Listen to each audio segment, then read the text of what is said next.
Rico modelimizin son qolibi.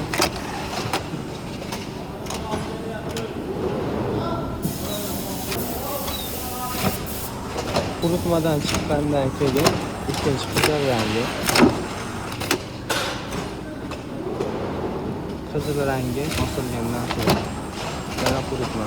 Uchinchi rangimiz gri rangi. Har bir rangdan keyin shu holatda quritiladi. Va to'rtinchi rangimiz moviy rang.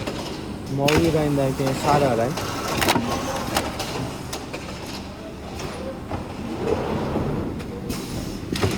Sariqdan keyin yana bitta oq rangi. Fondan tashqari ikkinchi oq. Sonra bu ikkinchi rang.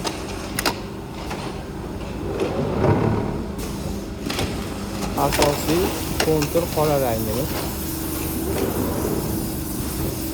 Mashina asosiy joyi tayyor bo'ldi. Va qo'shimcha yuksak bastisi ham bor buni. Yuksak bastini birinchi qalbdan so'ng holati.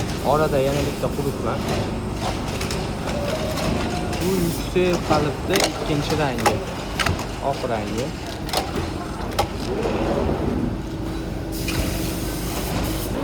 Va ish bitgandan keyin kissaga berilish jarayoni. Bu kissaga ketish holati. Kissadan qurib chiqayotgan holati.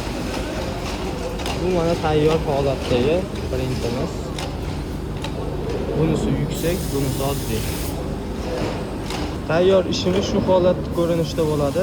O'ng oyog'ida orqadan oldiga o'tgan yuksak pechat, chap oyog'ida yuksak pechat plus ranglari bor. Shu holatda bo'ladi tayyor ishimiz.